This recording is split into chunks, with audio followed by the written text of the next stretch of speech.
그런즉 씨 뿌리는 비유를 들으라.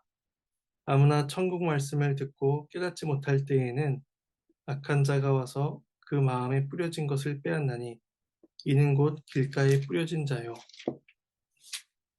물밭에 뿌려졌다는 것은 말씀을 듣고 즉시 기쁨으로 받되 그 속에 뿌리가 없어 잠시 견디다가 말씀으로 말미암아 환난이나 박해가 일어날 때에는 곧 넘어지는 자요. 가시떨기에 뿌려졌다는 것은 말씀을 들으나 세상의 염려와 재물의 유혹에 말씀이 막혀 결실하지 못하는 자요. 좋은 땅에 뿌려졌다는 것은 말씀을 듣고 깨닫는 자니 결실하여 어떤 것은 100배, 어떤 것은 60배, 어떤 것은 30배가 되느니라 하시더라.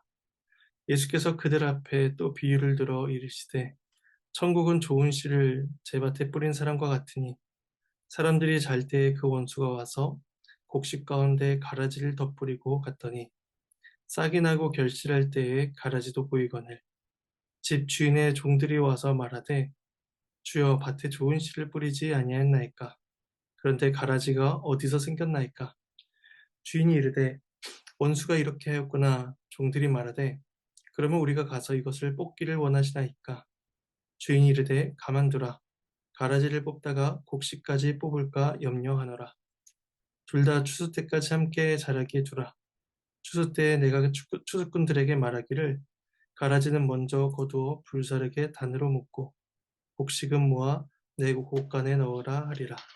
하나님의 말씀입니다. 하나님께 감사합니다. 어제 본문에서 예수님께서는 씨 뿌리는 비유를 말씀하시고 천국의 비밀을 아는 것이 너희에겐 허락되었으나 그들에게는 아니 되었다라고 하심으로써 비유의 목적에는 감추이는 것과 드러내는 것이 있음을 알려주셨습니다.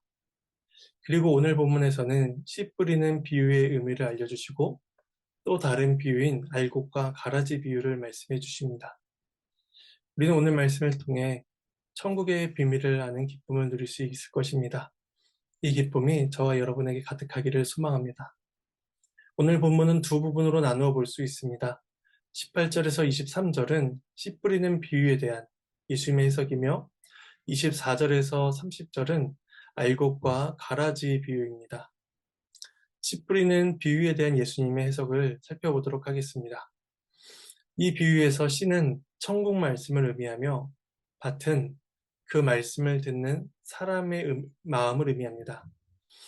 이것은 예수님께서 가르치시고 전파하신 사역이 천국 복음을 전파하는 것이었음을 말씀해 주시는 것이었습니다. 그리고 이 비유를 통해 천국 말씀을 들은 사람들의 반응이 각각 어떤 이유 때문에 달라지게 되었는지, 또 이 비유의 해석을 듣고 있는 제자들은 어떤 은혜의 역사 때문에 예수님을 믿고 따르게 되었는지를 가르쳐 주십니다. 첫 번째로 길가에 떨어진 씨에 대해서는 악한 자가 와서 그 마음에 뿌려진 것을 빼앗는다고 하십니다. 길가는 사람들이 지나다니는 곳이어서 사람들의 발이나 손에 쉽게 노출되어 있는 곳입니다.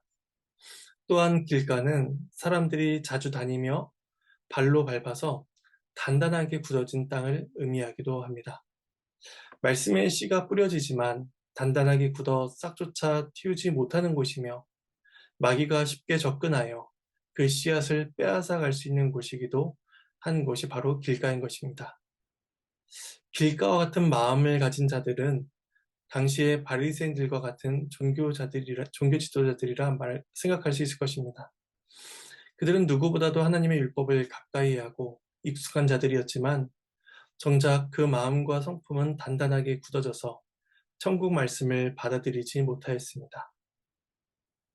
두 번째로 돌밭에 떨어진 씨에 대해서는 말씀을 즉시 기쁨으로 받되 그 속에서 뿌리가 없어 잠시 견디다가 말씀으로 말미암아 환난이나 박해가 일어난 때에는 곧 넘어진 자라고 하십니다. 이들은 천국 소식을 들을 뿐만 아니라 받아들이고 기쁨으로 여기는 사람들입니다. 처음의 징후는 굉장히 좋아 보입니다. 흙이 얕게 깔려있기 때문에 금세 싹이 나는 곳입니다. 말씀에 대한 반응이 금방금방 나타나는 곳입니다. 하지만 그 밑에는 돌이 자리하고 있기 때문에 뿌리가 깊이 있게 내려갈 수가 없습니다. 싹이 빨리 튼다고 좋은 나무가 아니라 그 뿌리를 깊이 있게 내려 양분을 빨아들이고 또 거센 풍파에도 견딜 수 있는 뿌리를 가지고 있는 나무가 좋은 나무라고 할 수 있을 것입니다. 반면에 뿌리가 깊지 못하다면 금세 바람에 넘어지거나 시들어버리고 말 것입니다. 이처럼 말씀의 뿌리가 그 심령 속에 깊이 내리지 못한 사람은 환난이나 박해, 시험을 당하게 되면 곧 넘어지는 자들이라고 말씀하십니다. 특별히 환난과 박해가 말씀을 일한 것임을 이렇게 가르쳐 주시며 예수님의 말씀을 듣고 따르는 자들 가운데 환난과 박해가 따를 것임을 염두에 두고 계십니다. 이런 유형의 사람들은 예수님 당시에 많은 유대인들이라고 말을 할 수가 있을 것입니다. 이들은 예수님의 가르침과 예수님께서 행하신 놀라운 기적을 보면서 예수님을 환영하는 듯 하지만 나중에는 바리새인들과 함께 빌라도에게 말을 하기를 예수님을 십자가에 못 박으라 라고 그렇게 외치기도 하였습니다.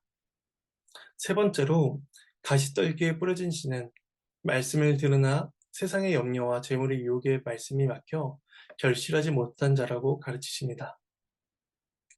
이들의 생명을 시들게 하는 것은 박해가 아니라 세상의 염려와 재물입니다. 식물은 뿌리를 깊이 내려 충분한 양분을 빨아들여야 할 뿐 아니라 위로도 풍성히 자라나 잎을 무성히 해야만 합니다. 하지만 가시떨기가 사방에서 찌르고 방해를 해 식물이 정상적으로 자라지 못하도록 방해하고 있듯이 세상의 염려와 유혹이 말씀의 역사를 방해하는 것입니다. 우리는 마태복음 19장의 부자청에 대한 이야기를 잘 알고 있습니다. 그는 계명의 모든 것을 다 지켰으니 아직도 무엇이 부족합니까? 라고 물을 만큼 경건해 보이는 사람이었고 신앙의 깊은 뿌리를 내리고 있는 사람처럼 보였습니다. 하지만 너의 모든 소유를 다 팔아 가난한 자들에게 주고 나를 따르라 라는 예수님의 말씀에 근신하며 돌아가게 됩니다. 이처럼 세상이 주는 염려와 부에 대한 유혹은 그 사람이 결실하지 못하도록 방해하며 그가 가진 생명을 지식시켜 버린다는 것을 말씀해 주십니다. 마지막 네 번째는 좋은 땅에 뿌려진 씨는 말씀을 듣고 깨닫는 자니 결실하여 100배, 60배, 30배의 열매를 맺습니다.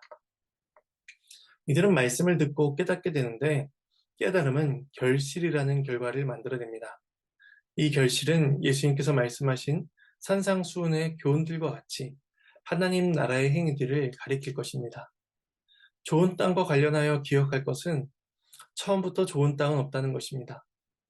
단단한 땅을 갈아엎고 가시덤불과 같은 여러 잡초를 뽑아내고 돌을 걷어내는 수고를 한 이후에야 좋은 밭이 되는 것입니다. 죄 가운데 살아간 우리 중에 어느 누구도 좋은 밭을 가지고 있지 못합니다.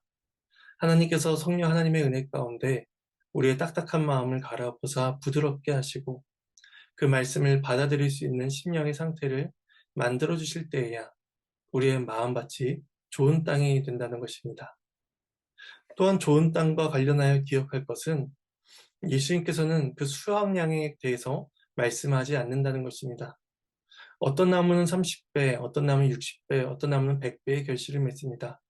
말씀을 듣고 깨달은 자라고 할지라도 저마다 다른 양의 열매를 맺곤 합니다.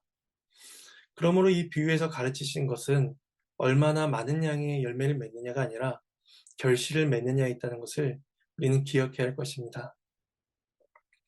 그리고 24절부터는 알곡과 가라지의 비유를 가르쳐 주십니다. 앞에 씨 뿌리는 비유에서는 열매 맺지 못하는 책임이 말씀을 듣는 사람에게 있는 반면에 이 비유에서는 그 책임이 마귀에게 있다고 하십니다. 이것은 하나님 나라의 비밀을 깨닫지 못하는 원인과 책임이 다양하다는 것을 보여주시는 것입니다. 농부는 분명히 좋은 씨를 뿌렸는데 밤에 원수가 침입해 가라지를 덧뿌리는 사건이 발생했습니다. 원수가 덧뿌린 가라지는 곡식이 결실할 때까지를 그렇게 두드러지지 않고 있다가 결실할 때에야 드러나게 됩니다. 그것을 본 종들은 그 가라지가 어디서 생겼는지를 묻습니다. 그들은 파종할 때에 그 밭에 좋은 씨만을 뿌렸다는 것을 알기 때문입니다. 주인은 가라지를 뿌린 자가 원수라는 것을 알고 있습니다. 그리고 주인의 말을 들은 종들은 지금 당장 가라지를 뽑아야 하는지를 주인에게 묻습니다. 해를 끼치는 잡초를 제거하고 곡식을 보호하는 것이 종들의 역할이었기 때문에 이 질문은 너무나 자연스러운 질문일 것입니다. 하지만 주인은 뽑지 말고 그냥 두라라고 명합니다. 가라지는 뿌리를 깊게 자리하고 있기 때문에 가라지를 뽑다가 알곡의 뿌리까지 뽑을 위험이 있기 때문입니다. 이것은 주인의 관심이 어디에 있었는지를 보여줍니다. 그는 수확량보다는 밀 하나하나의 안전에 관심을 둡니다. 이런 주인의 모습은 더 많은 수확량을 얻어야 하는 일반적인 농부들과는 이해할 수가 없는 행동입니다. 그러나 하나님 나라는 한 영혼, 한 영혼의 안위를 살피사 어느 한 영혼도 버려지지 않도록 하는 나라임을 우리에게 보여주십니다. 이제 알곡과 가라지가 공존하게 됩니다. 하지만 주인은 알곡과 가라지의 공존이 영원한 것이 아니라 추수할 때 그 운명이 완전히 달라질 것임을 말씀해 주십니다. 추수 때의 알곡은 주인의 곳간에 들어가게 될 것이고 가라지는 단으로 묶어 불사름을 받게 될 것이기 때문입니다. 우리는 이 알곡과 가라지에 대한 비유의 해석을 내일 본문을 통해서 보게 될 것입니다. 이제 말씀을 정리하며 적용점을 생각해 보도록 하겠습니다. 하나님께서는 우리의 마음밭을 바꾸어 주셨습니다. 죄로 인해 완고하고 정욕에 이끌려가는 마음을 부드럽고 좋은 밭으로 만들어 주셨습니다. 그래야 우리는 천국 말씀을 듣는 것에 기쁨을 누리며 하나님 말씀에 순종하고자 하는 열망을 가지고 살아가게 되었습니다. 하지만 그렇다고 해서 우리가 우리 자신의 마음을 살피지 않아도 된다는 것은 아닙니다. 세상에는 우리의 마음을 빼앗는 염려와 불안, 유혹들이 가득해서 우리가 말씀을 따라 자라나며 말씀 가운데 깊이 있게 뿌리 내리는 것을 방해하기 때문입니다. 그러므로 우리는 매일같이 우리의 마음에 돌을 고르고 가시떨기를 거두는 일을 해야 합니다. 하나님의 도우심을 구하며 우리 마음밭이 좋은 밭이 될 수 있도록 우리는 은혜를 구해야 하는 것입니다. 그렇다면 우리 삶 속에서 말씀을 받는 일에 방해를 주는 일은 어떤 것들이 있습니까? 그것은 염려일 수도 있고 또 유혹일 수도 있습니다. 혹은 게으름이나 완고함일 수도 있고 혹은 너무나 분주한 우리들의 삶일 수도 있습니다. 말씀을 받는 일에 방해가 되는 것을 발견했다면 우리는 그것을 제거할 수 있도록 주님의 은혜를 구하며 또한 힘써 노력해야 할 것입니다. 지금 우리의 신앙을 막고 있는 것이 무엇인지를 돌아보고 하나님 앞에 우리가 어떤 마음과 어떤 자세로 서 있는지를 살핌으로써 생명의 말씀이 우리 가운데 깊이 뿌리내리고 30배, 60배, 100배의 결실을 맺기를 소망해야 할 것입니다. 이 은혜를 누리는 저와 여러분이 되기를 소망합니다. 이 시간 말씀을 기억하시면서 잠시 적용하는 기도를 가지시겠습니다.